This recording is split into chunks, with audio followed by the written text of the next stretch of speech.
to show you how to do the Tunisian Crochet Simple Stitch.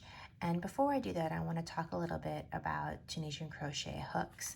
Tunisian Crochet hooks are going to be have a body that's the same length as you can see here.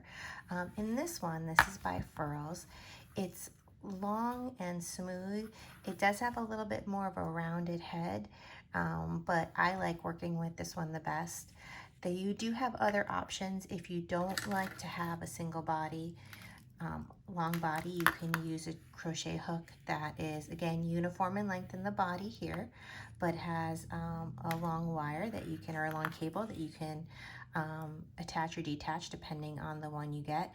This one does not, this is by, I'm not going to say this right, Cheagu. This one does not detach, I don't think, easily, but it has a little stopper right here, and this one is nice because it has a little pointy hook on it, so I really do like this one too. But I like Tunisian crochet because it's a combination of what I think is a combination of crochet and knitting, and so for me this hook gives me the best of both of those feelings. So I really do like this hook. For both of these hooks I'll put a link below to where you can purchase them if you're interested. Now the Tunisian Crochet Simple Stitch, I have a little sample here. This is actually Tunisian Crochet Simple Stitch that's also been blocked. And in this particular pattern, you can see that in the Simple Stitch, you'll get these long vertical bars. And as we go through, we're going to be picking up and collecting those bars as we work. Now, the Simple Stitch is really nice because it works up really fast, and it's very much beginner friendly. If you're going to learn one Tunisian crochet stitch, this would be it. So I'm going to get my yarn together and I'm going to show you how we're going to work up the Tunisian Crochet Simple Stitch. For this demo, I'm going to be using the Cascade Yarns Tangier, and this is a worsted weight 4 yarn, but it is kind of a thinner or lighter 4. Now for this, you would probably normally use a 5 or a 6mm crochet hook. I'm going to be going up to my 6.5mm crochet hook, and I think you could probably go up even further to a 7 even. The reason that you do that is you want to use the higher gauge crochet needle so that you can avoid having the curl, the infamous Tunisian crochet curl. You will get curl anyway. I've tried all the different methods, leaving it looser, doing it, working in the back loops, and I always seem to have a curl, but I do note that that curl becomes gone when you block it or when you add a border. So I'm not too worried about the curl as I'm working. It will eventually go away. So what I'm going to do is I'm going to make a foundation chain, and then I'll meet you back and talk a little bit about how to begin the Tunisian Crochet Simple Stitch. So for this demo, I'm going to be doing I'm going to do a length of 10 stitches, but you're going to go ahead and chain 11. Now, sometimes this long hook can be a little bit unwieldy for making your foundation chain, so don't feel bad if you have to use your regular crochet hook to make your foundation chain and then switch to this.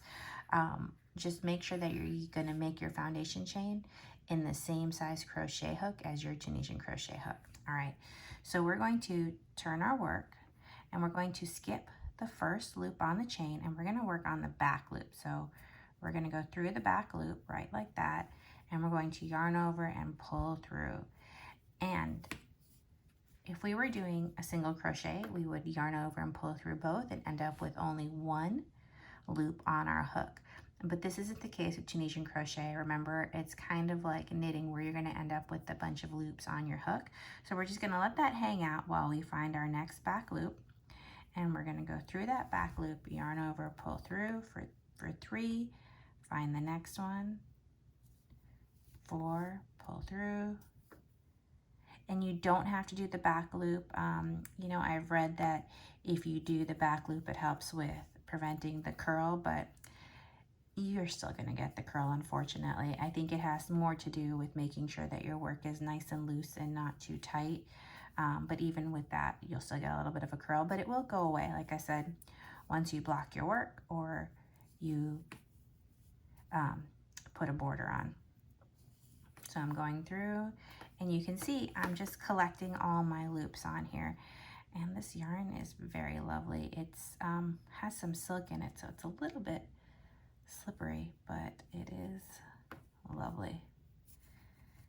And let's see where we are. 1, 2, 3, 4, 5, 6, 7, 8, 9, 10. Perfect. Okay. So now what we're going to do is we just did basically what's our forward pass or casting on, and now we're going to go ahead and do our cast off or reverse pass. And it's always going to be the same. It rarely changes depending on type of stitches. Most Tunisian crochet stitches will use the same reverse pass. And what I like to do for my reverse pass is I'm going to yarn over and pull through the first loop, just like that. And then from here on out, we're going to yarn over and pull through 2 loops. So 1, 2, 1, 2. And I work it by going in, grabbing and twisting. I'm using my right hand here to twist, go through, and I twist it to catch the yarn, go through 2, yarn over, go through 2, and we're going to keep doing that till we get to the last one. So yarn over, just like that.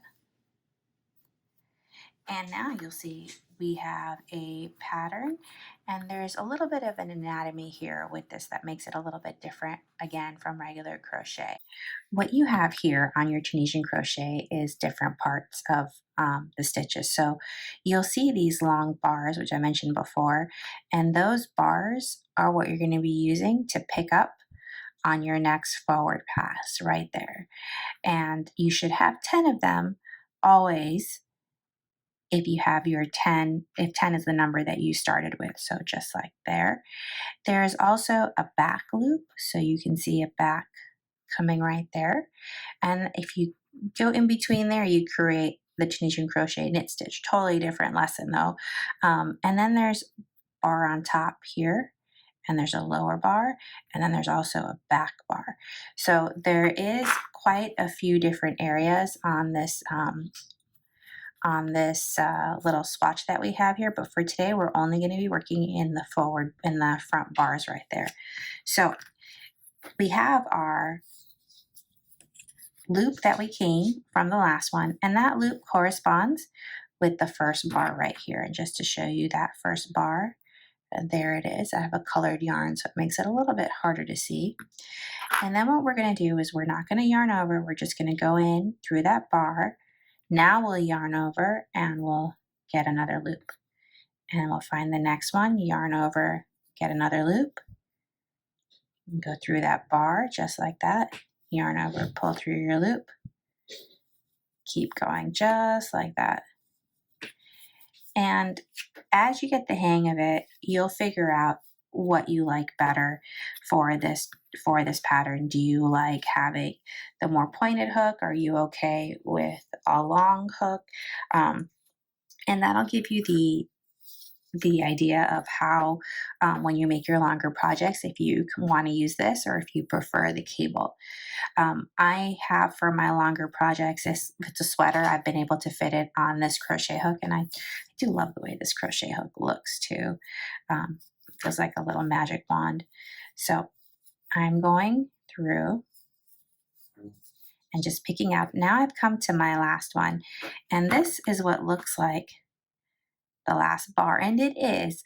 I have seen people only pick up this one, but I think if you want a nicer finished edge, you're going to want to go through both loops, and that's going to be both of these right here, and that's going to create a nice finished edge for your work. So I'm going to go ahead and go through both, yarn over, and pull through. And now we finished our first forward pass. So I'm going to now go back. So I move my hand back down here. I'm going to yarn over, pull through only 1, yarn over, pull through 2, yarn over, pull through 2, yarn over, pull through 2, And I do have a pattern coming up with this yarn, and it's so lovely. The colors in this yarn are amazing. So I'm pulling through 2 and then yarn over, pulling through the last one. And remember, this last one counts as our first one on our next forward pass. So time to start picking up again so you can see all of our bars. I'm going to go ahead, go under, pull up a loop, go under the bar, pull up a loop, under, pull up a loop. I'm going to go ahead and do this a couple more times, and then I want to show you what after a little bit longer, how pretty this pattern turns out to be. So here we are, and I've done about 8 forward passes and 8 reverse passes, and I wanted to show you how pretty this is turning out. Because I am using the 6.5 with the 4, it does have a little bit of a tighter weave, and I wanted to show you the back part about how it looks. It looks more like knit to me than crochet, and it's completely different looking than how your front looks. But this to me is just absolutely stunning. I think if I was going to work up more with this yarn, I would upgrade definitely to a larger hook. It would make I think a nicer, looser, more airy pattern. So last thing I want to do is show you how to end your work, because I've done my reverse pass, but I can't end like that. You see how there's the kind of the larger gaps in there. So now what I'm going to do is I'm going to pick up a loop underneath the second bar, and I'm going to yarn over and pull through. So now I have 2 loops on my hook. I have the first loop from this bar and the second loop from this bar.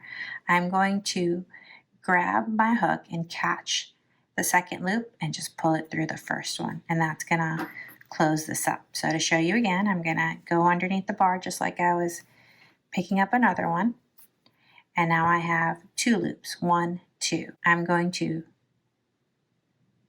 grab this first or the second loop and pull it through the previous loop, just like that. Show you a couple more times. Go through and pull through. Through and pull through. And we'll go through here, just like that, and pull through. And you can hear a lot of times with this crochet hook when you're trying to work in a video that it's tapping, because normally you're holding it up high, you're not holding it parallel, so I apologize for the tapping noise.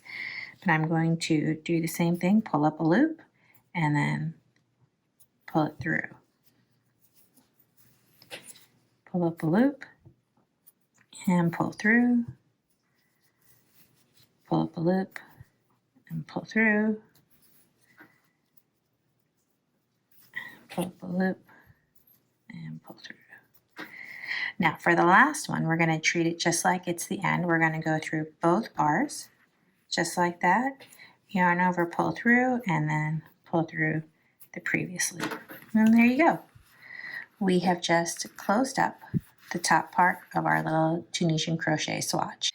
Here's our final product. It is completely different, I think, from crochet in how it looks and how thick it is in the texture. There are a lot of different Tunisian crochet stitches out there. I highly recommend going out on YouTube and learning them all. I will be showing a couple more as I make patterns, but in the next couple weeks I will have a pattern coming up with Tunisian Crochet Simple Stitch. That's going to be a top. And just to compare, so you can see how with the DK weight yarn, how thin this is compared to this and how thick it is on the side. So determining what size crochet hook you use, what size yarn you use, really does make a difference here. This to me, I like the nice airy pattern of it. This yarn is super soft and it has a great drape.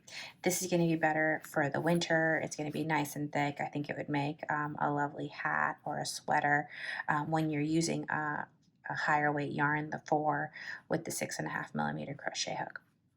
I hope this tutorial was really helpful. If you have any questions, please leave them in the comments below. If you like this video, please give it a thumbs up It helps to let YouTube know that you like the video. And please do subscribe. Like as I mentioned, I will be coming out with a new pattern soon that's going to showcase the Tunisian simple stitch and a top. Thank you and happy crocheting!